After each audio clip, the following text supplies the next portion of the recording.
আসসালামু আলাইকুম। এখন দেখবেন সংবাদ শিরোনাম। নতুন সরকারের প্রথম কর্মদিবস। দিনের শুরুতে জাতীয় স্মৃতিসৌধে যাচ্ছেন প্রধানমন্ত্রী তারেক রহমান। জিয়াউর রহমানের কবর জিয়ারতের পর যাবেন সচিব। এমপি হিসেবে শপথ জামায়াত, এনসিপি সহ নির্বাচিত স্বতন্ত্র সংসদ সদস্যদের।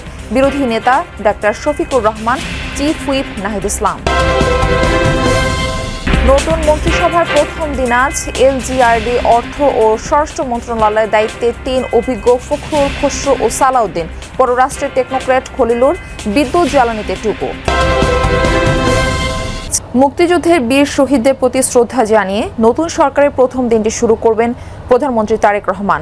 দিনের শুরুতে সকালে মন্ত্রিসভার সদস্যদের নিয়ে যাবেন সাভারের জাতীয় স্মৃতিসৌধে। সেখান থেকে আসবেন শহীদ রাষ্ট্রপতি জিয়াউর রহমান এবং বেগম খালেদা জিয়ার সমাধিতে। এরপর দুপুরে পৌঁছাবেন সচিবালয়ে। সেখানে একাধিক বৈঠকে অংশ নেওয়ার কথা রয়েছে। প্রধানমন্ত্রী সহ মন্ত্রিসভার সদস্যদের আগমন উপলক্ষে সাভারের জাতীয় স্মৃতিসৌধে নেওয়া হয়েছে নিশ্ছিদ্র নিরাপত্তা ব্যবস্থা। সকাল 10টায় গুলশানের বাসভবন থেকে সাভারের উদ্দেশ্যে রওনা হওয়ার কথা রয়েছে তারেক রহমানের। জাতীয় স্মৃতিসৌধে পৌঁছে মুক্তিযুদ্ধের শহীদদের প্রতি শ্রদ্ধা জানাবেন তিনি।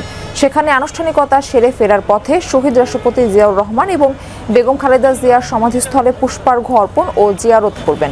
দুপুর 1টার দিকে সচিবালয়ে পৌঁছে মধ্যাহ্নভোজ ও নামাজ আদায় করবেন।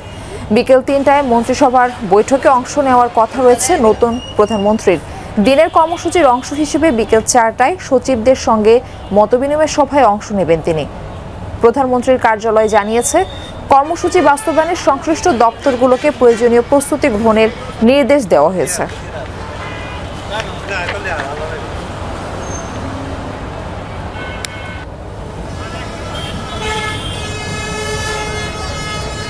এর আগে গতকাল বিএনপি চেয়ারম্যানের নেতৃত্বে শপথ নেয় নতুন সরকারের মন্ত্রিসভা। দেশের 11তম প্রধানমন্ত্রী হিসেবে তারেক রহমান এবং আরও 49 জন মন্ত্রী প্রতিমন্ত্রী শপথ নেন। তাদের শপথ বাক্য পাঠ করান রাষ্ট্রপতি মোহাম্মদ শাহাবুদ্দিন।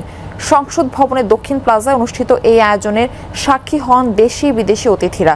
মন্ত্রিসভার শপথ অনুষ্ঠানে তারেক রহমানের সঙ্গে ছিলেন স্ত্রী জুবেইদা রহমান ও মেয়ে জাইমা রহমান। অনুষ্ঠানে আরও উপস্থিত ছিলেন প্রধান উপদেষ্টা ডক্টর মোহাম্মদ ইউনূস ও 3 বাহিনীর প্রধান। জাতীয় সংসদের দক্ষিণ প্লাজায় নতুন সরকারের শপথ, যে সংসদে জনগণের প্রতিনিধিত্ব নিশ্চিতে দিনের পর দিন, বছরের পর বছর বিএনপি সক্রিয় ছিল রাজপথের আন্দোলনে। নাগরিকের ভোটাধিকার প্রতিষ্ঠার শান্তিপূর্ণ সেসব কর্মসূচির বিপরীতে নেতাকর্মীদের শিকার হতে হয়েছে গুম, খুন আর নির্মম নিপীড়নে। শপথ গ্রহণ অনুষ্ঠান শুরু করার জন্য মাননীয় রাষ্ট্রপতি মহোদয়ের সানুগ্রহণ। অভ্যুত্থান পরবর্তী বাংলাদেশে ত্রয়োদশ জাতীয় সংসদ নির্বাচনে নিরঙ্কুশ সংখ্যাগরিষ্ঠতা অর্জনের পর সরকার গঠন করল বিএনপি। বিকেল 4টায় জাতীয় সংসদকে মহান জাতীয় সংসদের রূপ দেওয়ার লক্ষ্য নিয়ে সরকার প্রধান হিসেবে বিএনপি চেয়ারম্যান তারেক রহমান শপথ গ্রহণ করলেন।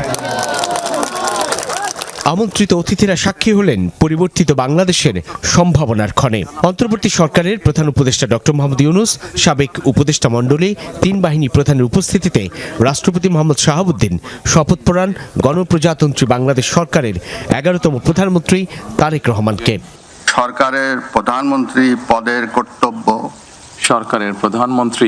পদের কর্তব্য বিশ্বস্ততার সহিত পালন করিব। সংবিধানের রক্ষণ, সমর্থন ও নিরাপত্তা নিশ্চিত এবং গোপনীয়তার শপথ নেন তারেক রহমান। উজ্জ্বল তারেক রহমান শপথ গ্রহণ করলেন দৃঢ়, প্রত্যয়ী আর বলিষ্ঠ কণ্ঠে। বাংলাদেশের প্রতি অকৃত্রিম বিশ্বাস ও আনুগত্য পোষণ করিব। প্রধানমন্ত্রীর শপথ গ্রহণ শেষে স্বাক্ষর অনুষ্ঠিত হয়। স্ত্রী ডক্টর জুবেইদা রহমান, কন্যা ব্যারিস্টার জাইমা রহমান সহ গোটা দেশ তখন করতালিতে স্বাগত জানায় বাংলাদেশের নতুন প্রধানমন্ত্রীকে, যার কাঁধে গণতন্ত্র পুনঃপ্রতিষ্ঠার পাশাপাশি গোটা দেশে সুষম উন্নয়নের ভার। এরপর একে একে নাম ঘোষণা করা হয় বিভিন্ন মন্ত্রণালয়ের দায়িত্বপ্রাপ্ত মন্ত্রীদের। প্রথমে 25 জন মন্ত্রীকে শপথ পড়ান রাষ্ট্রপতি মোহাম্মদ শাহাবুদ্দিন। মন্ত্রীরূপে যে সকল বিষয় আমার বিবেচনার জন্য আনিত হইবে। সবশেষে প্রতিমন্ত্রীদের পালা। 26 প্রতিমন্ত্রী শপথ গ্রহণ করেন, যে তালিকার পুরোটাই তরুণ তুর্কি, যাদের হাতে নতুন বাংলাদেশ গড়ার ভীষণ চ্যালেঞ্জিং দায়িত্ব। যে সকল বিষয় আমি অবগত হইব তাহা প্রতিমন্ত্রী রূপে যথাযথভাবে প্রায় 2 ঘন্টার এই শপথ অনুষ্ঠান নিঃসন্দেহে এক চমকও বটে। প্রথা ভেঙে তারেক রহমানের মন্ত্রিসভা শপথ নিল জাতীয় সংসদ ভবনের দক্ষিণ প্লাজায়। গোধূলির আলোয় উজ্জ্বল যে অনুষ্ঠানে শপথ নেয়া নতুন প্রধানমন্ত্রী ও মন্ত্রীদের প্রতি তাকিয়ে আছে গোটা বাংলাদেশ। একটি সুষ্ঠু, গ্রহণযোগ্য ও প্রশ্নহীন নির্বাচনের মধ্য দিয়ে দেশে নতুন রাজনৈতিক সরকার শপথ নিলেন প্রধানমন্ত্রী, মন্ত্রিসভা এই মহান জাতীয় সংসদ ভবনের দক্ষিণ প্লাজায়। যে দিনটির জন্য কত কত অপেক্ষা। এখনো গুম পরিবারের স্বজনরা তাদের প্রিয় স্বজনকে খুঁজে বেড়ান। বিএনপি দলীয় নেতাকর্মী যারা হত্যাকাণ্ডের শিকার হয়েছেন তাদের পরিবার এখনো গুমরে গুমরে কাঁদে। আর যেসব নেতাকর্মী দিনের পর দিন মামলা আর গ্রেফতার আতঙ্ক নিয়ে পথে পথে ঘুরে বেরিয়েছেন কিংবা কারাবরণ করেছেন, তারা এখনো সেই বিভীষিকাময় দিনকেই স্মরণ করেন। সরকার শান্তিপূর্ণ নানান কর্মসূচিকে উপেক্ষা করেছিল বারবার। সেই পতিত সরকার অনিবার্য গণ অভ্যুত্থানের মুখে দেশ ছাড়তে বাধ্য হয়। নতুন সরকার নির্বাচনের মধ্য দিয়ে দায়িত্ব গ্রহণ করলো। তারা এই সংসদকে করবে কার্যকর, সেই সঙ্গে জন আকাঙ্ক্ষা বাস্তবায়ন হবে ভীষণ রকম আন্তরিক, এমনই প্রত্যাশা সাধারণ মানুষের।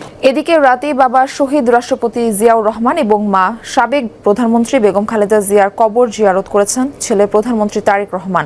মঙ্গলবার রাতে পরিবারের সদস্যদের নিয়ে শেরেবাংলা নগরের সমাধিতে শ্রদ্ধা জানান তিনি। এ সময় তার সাথে উপস্থিত ছিলেন সহধর্মিনী ডাক্তার জোবাইদা রহমান ও মেয়ে ব্যারিস্টার জায়মা রহমান সহ পরিবারের অন্য সদস্যরা। সেখানে মরহুমের আত্মার মাগফিরাত কামনায় বিশেষ মোনাজাত করা হয়। দীর্ঘ সময় পর পরিবারের সবাইকে নিয়ে শেরেবাংলা নগরে সমাধিতে শ্রদ্ধা জানালেন তারেক রহমান।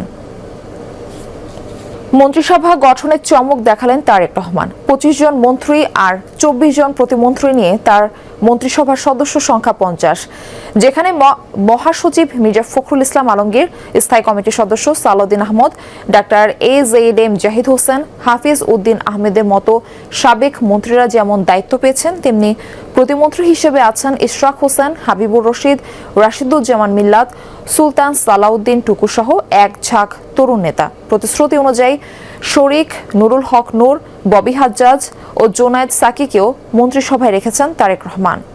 জাতীয় সংসদের সংখ্যাগরিষ্ঠ সদস্যের অবশেষে সেই মাহেন্দ্রক্ষণ একজন কর্মী হিসেবে যার রাজনৈতিক পথ চলা শুরু, সেই জিয়াপুত্র তারেক রহমান বসলেন প্রধানমন্ত্রীর চেয়ারে। শপথ বাক্যে দৃঢ়চিত্তে ঘোষণা করলেন আইন অনুযায়ী প্রধানমন্ত্রীর দায়িত্ব বিশ্বস্ততার সাথে পালন করার। আমি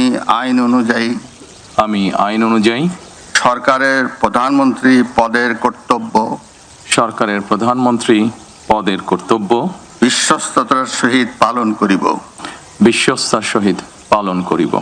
দেশের ইতিহাসে আজকের দিনটি ঐতিহাসিক। বাবা ও মায়ের পর ছেলে তারেক রহমানের কাঁধেও দেশ ও জনতার দায়িত্ব। দেশের 11তম প্রধানমন্ত্রীর মন্ত্রিসভাও চমকে ভরপুর। তারেক রহমানের দীর্ঘদিনের সহযোদ্ধা মির্জা ফখরুল ইসলাম আলমগীর আছেন স্থানীয় সরকার, পল্লী উন্নয়ন ও সমবায় মন্ত্রণালয়ে। স্থায়ী কমিটির সদস্যদের মধ্যে সালাউদ্দিন আহমদ, আমির খুসরো মাহমুদ চৌধুরী, হাফিজউদ্দিন আহমদ, ডাক্তার AZM জাহিদ হোসেন মন্ত্রী হিসেবে শপথ নিয়েছেন। মন্ত্রী তালিকায় আছেন আব্দুল আউল মিন্টু, মোফাজ্জল হোসেন চৌধুরী কায়কোবাদ, মিজানুর রহমান মিনু, নিতাই রায় চৌধুরী, খন্দকার আব্দুল মুক্তাদির, আরিফুল হক চৌধুরী, জহিরুদ্দিন স্বপন, আফরোজা রিতা, শহীদউদ্দিন চৌধুরী আনি, আসাদুল হাবিব দুলু, আসাদুজ্জামান, জাকারিয়া তাহের সুমন,